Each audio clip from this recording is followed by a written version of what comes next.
Howdy everybody, hopefully you guys are all having a great day, and welcome to the first official episode of my new podcast, A Wizard's Journey. I'm your host, WhiteTiger93, and I'm really excited to get this podcast started. This podcast will cover anything related to Wizard 101, from pet leveling, to questing, to monstrology, to crafting, PvP, house decorating, gardening, anything related to Wizard 101, whatever we end up discussing, whatever ends up popping up in our minds, just anything related to Wizard 101 that just ends up appearing throughout the show is basically what's pretty much going to happen. This podcast has no clear direct order. It's going to be very general, very flowing based. Just whatever happens with this podcast. And I'm really excited. Anything related to Wizard 101? And without further ado, here we go. First off, this podcast is in partnership with Visions of the Spiral, an amazing new website that has Wizard 101 guides on every world and is constantly expanding with a great team of people behind it. The website is currently not available as of the time of this recording due to it being down for maintenance and preparation for a relaunch, but make sure to stay tuned because that will be coming very soon. But alright everybody, I'm really excited to finally get this podcast started. This is something I've been wanting to do for a little while, but I haven't really had the clear idea of how I wanted it to start off, where I wanted the podcast to go, and with the launch of the Visions of the Spiral website recently, it was definitely something that I thought would be a great spot to have this podcast and be able to coordinate a little bit with the overall just the environment of that website and being able to interact more in that connectionship with my channel in a very specific relationship. I thought would be a very good overall place to start off this podcast.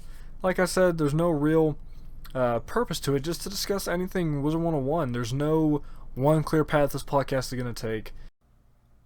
With that being said, welcome to A Wizard's Journey, Episode 1, 13 Years of Magic. It is no secret that Wizard 101 is definitely not the newest game. Wizard 101 has been around for quite some time now, and has just recently turned 13 in September.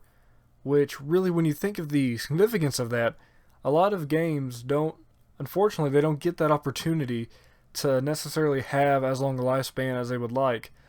Some games, unfortunately, they make it to year 4, year 5, year 6, and then that's when they plan maybe a potential sequel, or they kind of wind down development, or they kind of change course on overall the general direction of how things are going. But with Wizard 101, the game has been around for quite some time, not for 5, 6, 7, 8 years, but last month the game turned 13 years old. Originally launching back in 2008, Wizard 101 has definitely grown over the years. Going back to the very beginning, Wizard 101 was absolutely groundbreaking.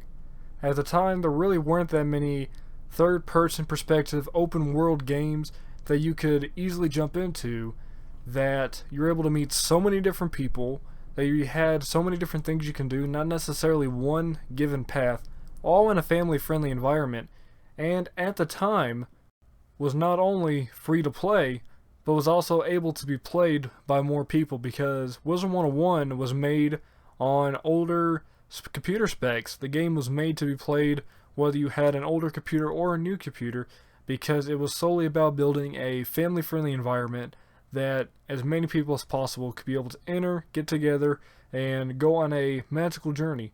There was not one clear path. There was so much to do, and over time that has definitely expanded. You were able to follow the main storyline quest, starting out with Malastare stealing one of the eyes of Grandfather Tree, and then going across 5 different worlds in an attempt to bring back his late wife Sylvia. Not only is this one big major quest line, there's also side quests on the side, but the main quest line itself also had its own miniature segments as well. We go to Crocotopia because we learned that Malastare is after the Croconomicon in an attempt to reverse the life and death process. With that being said, we go into Crocotopia in an attempt to search for the Croconomicon, but we learned that the Croc army has returned and has once again gained power in Crocotopia, and we go on this massive journey throughout this Egyptian-inspired world in an attempt to hold back the Croc army and defeat Malastare at the same time. But at the end, we learn the Croconomicon is not even in Crocotopia. We go into Marleybone, which has its own plotline, a massive city filled with crime.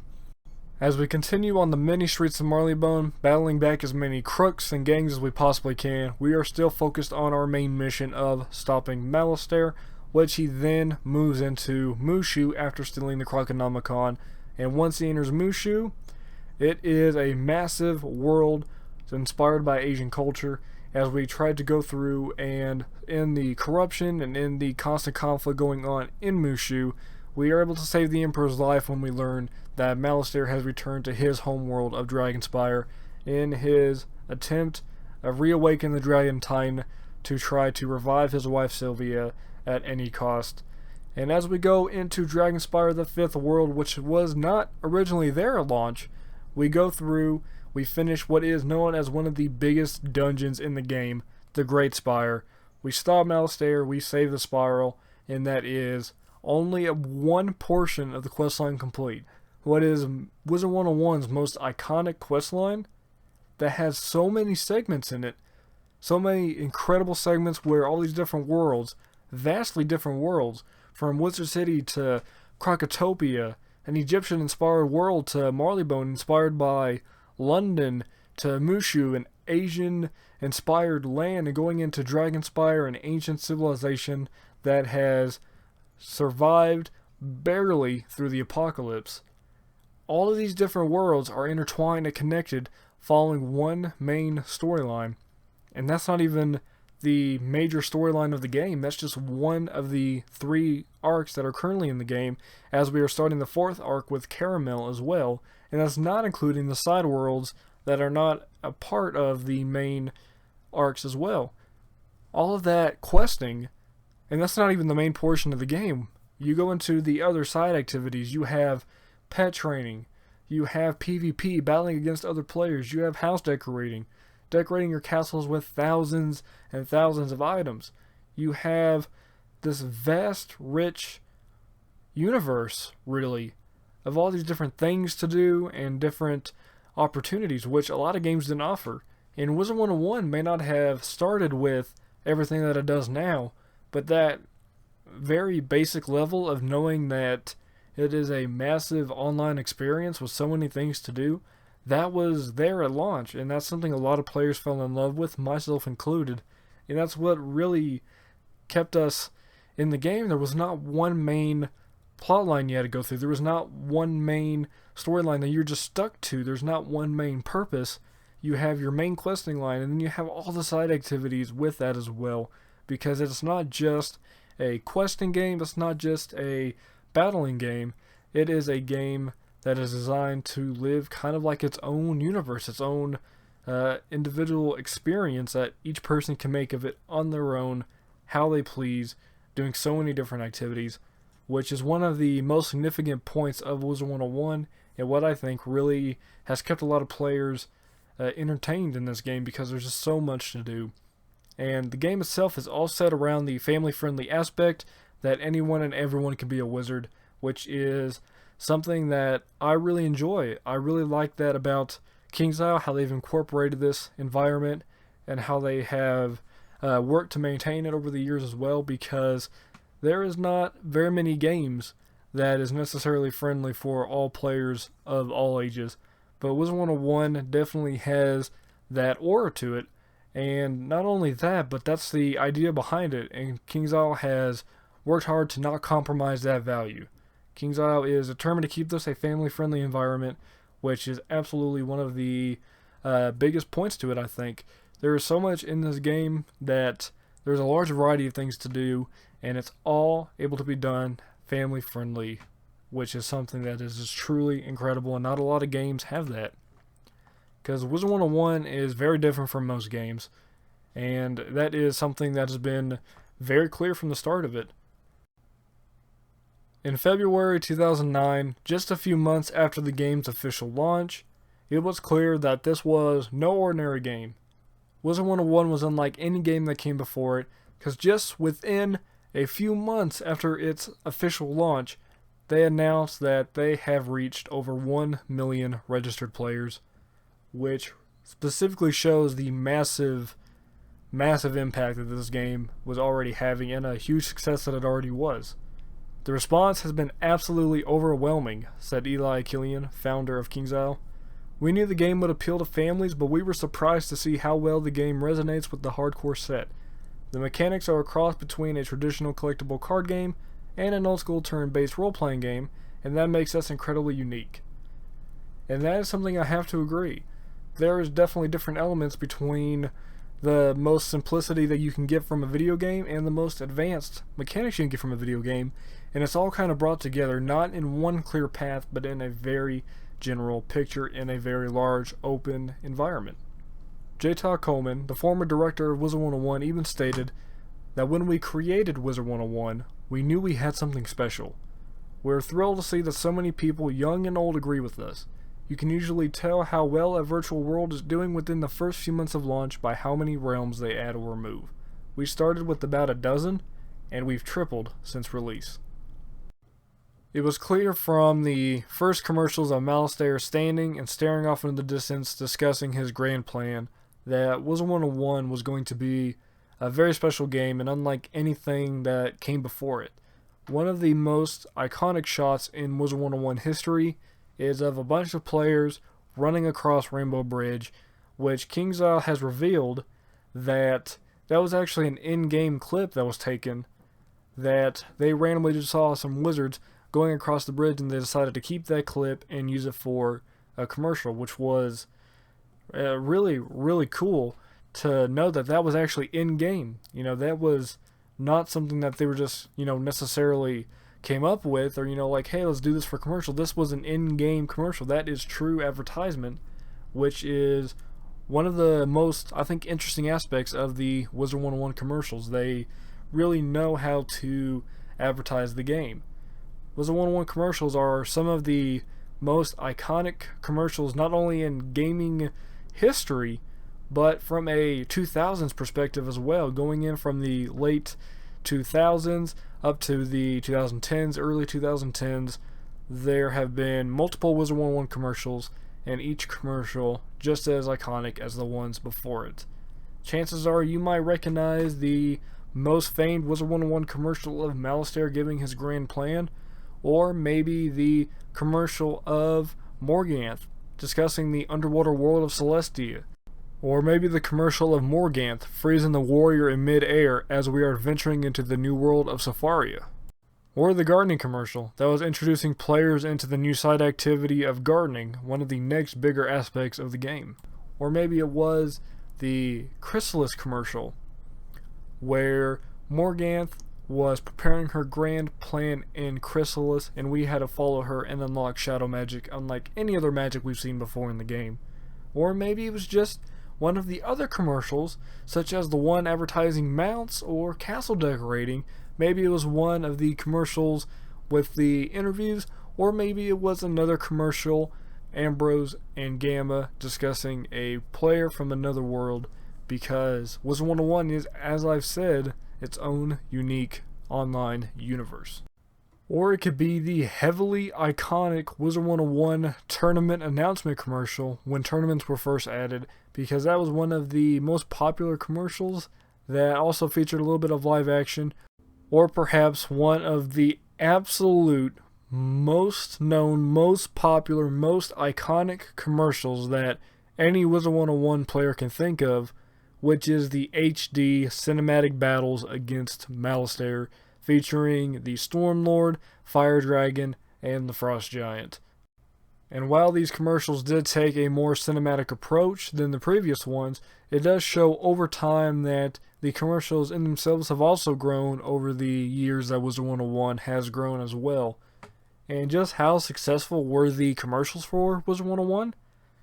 All the commercials that I have just named and included so far in the podcast, those commercials that I just mentioned, those were all off the top of my head.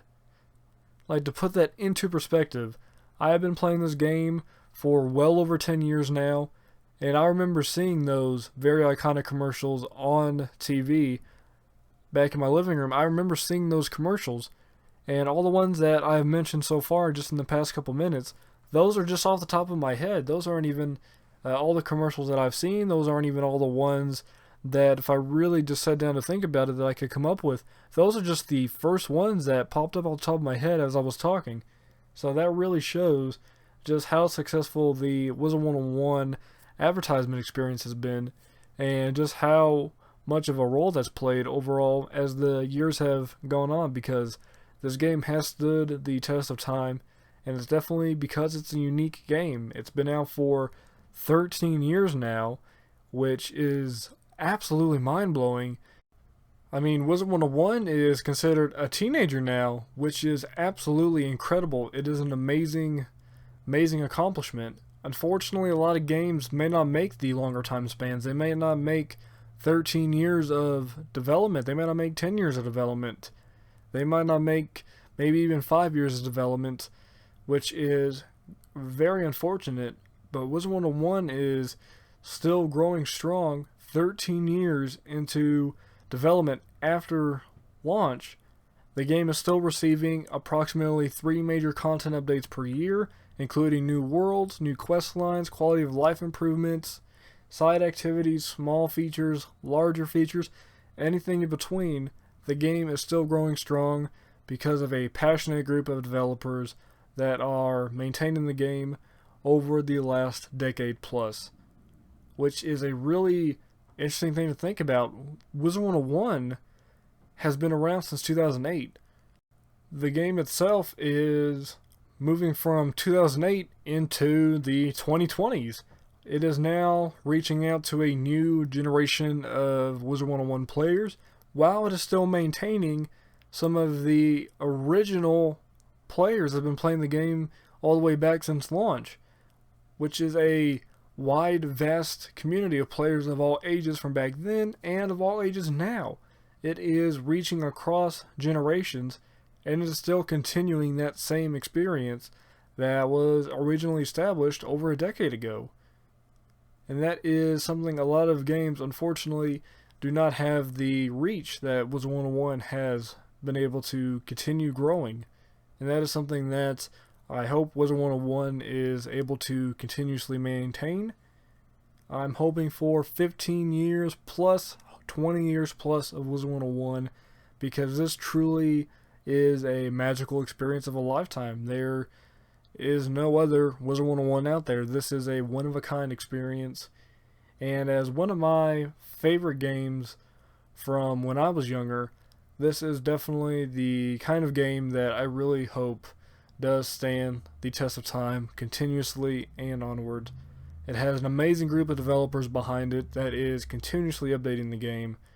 And I'm hoping that newer players getting into the game can also relive that same magic that has been continuously growing since launch. Not only has it been growing content-wise, but spec-wise as well. We've seen all sorts of technological advancement over the past 10, 15 years. Even just in the last 4, 5, 6 years as well, technology has continued growing. Taking a look back, Wizard 101 was originally designed on Windows 7 with 2 gig of RAM standards. That now the technology standard is with Windows 10, 4 to 8 gigs of RAM. And going from that as well, Windows 11 is right around the corner from being the next big operating system event launch. And then onward, technology is continuously growing from here, and Wizard 101 has continuously grown from that original point as well. And before we wrap up the first official episode of the podcast, I know this podcast was a little bit shorter, but over time some of them might be longer, some of them might include other people, etc. I have to know, what has been y'all guys' favorite update to Wizard 101 over the years? Has it been some of the world content updates such as Polaris or Chrysalis? Or for me personally, Mirage is one of my favorite world launches. Overall, I think my favorite update that Wizard 101 has ever had, I think, will have to be the Pet Pavilion. The Pet Pavilion played a significant impact over questing in general, and it was always fun playing the pet games and building up a collection of pets as well. And I think the Pet Pavilion might just have to be my favorite update to the game. But let me know what has been y'all guys' favorite update to the game, and let me know when y'all started playing. Overall, this podcast, like I said, is very casual, very just kind of sit down, and definitely in the first few episodes, we'll get the general idea of how these podcasts are going to continue flowing. As I've said, they're also done in coordination with the Visions of the Spiral website, in which I'm also a content creator for. So as soon as the site relaunches, there will be some associated smaller articles and blog posts that will be kind of aligning with this podcast series as it goes on. There is no set schedule, there is no set content made for this podcast. Like I said, whatever happens, happens, and this podcast is going to continue growing. Overall, there is no set plan. I'm just really excited for where this podcast is going to end up going, which I think might take a few episodes to get the groove going, but I'm really excited nonetheless. I will say the next episode of the podcast will be based around the community in general, and I'm looking forward to getting that podcast up as well, and that will be within the first half of October. Let me know what you guys think of this podcast. If you guys have anything you want to see in this podcast, let me know, and I'm really looking forward to the future. From here on out, the next episode will be live streamed or live premiered, and I'm really looking forward to it. Thank you guys so much for listening to the first official episode of A Wizard's Journey, 13 Years of Magic.